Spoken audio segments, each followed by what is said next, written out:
கௌரவ சபாநாயகர் அவர்களே, இந்த ஒரு ஊடக சுதந்திரம் என்பது மிகவும் முக்கியமானது. முக்கியமாக இந்த டிசிசி கூட்டங்கள் நடைபெறுவது அந்த பிரதேச மக்களுடைய அபிவிருத்தியை அரசாங்கம் எவ்வாறு செய்கிறது என்பதை வெளிப்படுத்துகின்ற ஒரு கூட்டங்கள் தான் இந்த டிசிசி கூட்டங்கள். அதே நேரத்திலே அந்த கூட்டங்களுக்கு அந்த மாவட்ட அல்லது பிரதேசங்களிலே இருக்கின்ற சகல அரச உத்தியோகத்தர்களும் அழைக்கப்படுகிறார்கள்.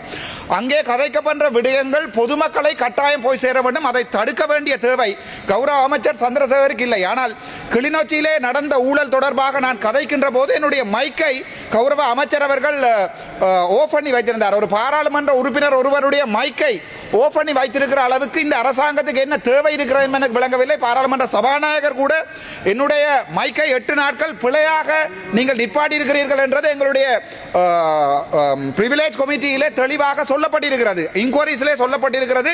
நான் இந்த பெண்களுக்குமே வாழ்க்கையிலே பெயர் சொல்லி குறிப்பிடாத ஒரு சட்டத்தரணியோட பெயரை சொல்லி பிமல் ரத்நாயக் அவர்கள் நீங்கள் என் மீது முறைப்பாட்டை செய்து 8 நாட்கள் என்னுடைய ஊடக சுதந்திரத்தை தடை செய்திருக்கிறீர்கள். அதே மாதிரி யாழ்ப்பாணத்திலே மற்றும் கிளிநொச்சி நடக்கின்ற டிசிசி கூட்டங்களிலே தங்களுடைய அமைச்சர் சந்திரசேகர் நடக்கின்ற விடயங்களை வெளியே சொல்வதை கூட பயப்படுகிறார். அதற்குரிய முக்கியமான காரணம் என்ன? இவரால் அப்படி ஒரு பாராளுமன்ற உறுப்பினருடைய ஊடக சுதந்திரத்தை தடை செய்ய முடியுமா என்பதை கௌரவ அமைச்சரிடம் கேட்க விரும்புகிறேன். ගරු අමාත්‍යතුමා. ගරු කතානායකතුමනි, මමත් දිස්ත්‍රික් සම්බන්ධීකරණ කමිටුවක සභාපතිවරයෙක්. ඒතකොට දිස්ත්‍රික් සම්බන්ධීකරණ කමිටුවක් සාමාන්‍යයෙන් සමහරවිට පැය 5ක් 6ක් පැවැත්වෙනවා.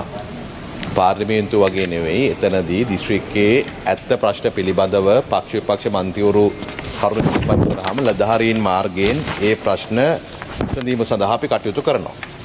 ඒවට මාධ්‍ය වලට කිසි සහනමක් දාලා නැහැ. හැබැයි ප්‍රායෝගික තත්ත්වය තමයි මාධ්‍යවේදීන් පැය 5ක් 6ක් ඕකේ රැඳී ඉන්නේ නැහැ. ඔවුන් අවශ්‍ය කරුණක් අරගෙන ගිහිලා ඊට පස්සේ ඉවර වුණාම එළියේදී වොයිස් කට් එකක් ගන්නවා. බොහෝ වෙලාවට අපේ දිස්ත්‍රික් සම්බන්ධීකරණ සභාපතිවරු හැටියට ඒ සමස්ත කාලය තුල අපි ගන්න ලබපු තීන්දුව පිළිබඳව දැනුම් දෙනවා.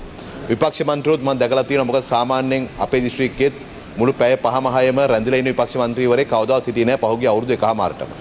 ඒගොල්ලෝ යම් කාරණයක් කියලා එළියට ගිහිලා වොයිස් කට්ටයක් දීලා යනවා. එහෙම තමයි සිදු වුනේ. ඉතින් ඒවට කවුරුත් තහනමක් දාලා නැහැ. ඒ නිසා මම කරුණාකරලා ඉල්ලන්න කැමතියි මේ යාපනයේ දිස්ත්‍රික් සම්බන්ධ කමිටුවේ ප්‍රශ්නයක් පාර්ලිමේන්තුවේ අපි ගොඩක් කාලේ ගන්න අවශ්‍ය නැහැ. මොන හරි මාධ්‍යයට ඔබතුමාට කියන්න දේවල් තියෙනවා නම් ඒවා කියන්න අවස්ථාව දීලා තියෙනවා. සෝෂල් මීඩියා වල දෙන්නට පුළුවන්කමක් තියෙනවා. නමුත් මම හිතනවා දිස්ත්‍රික් සම්බන්ධීකරණ කමිටු සහ ප්‍රාදේශීය සම්බන්ධීකරණ කමිටු වලදී ජනතාවගේ ඇත්ත ප්‍රායෝගික ප්‍රශ්න වලට උත්තර ලබා දීමට වැඩි කාලයක්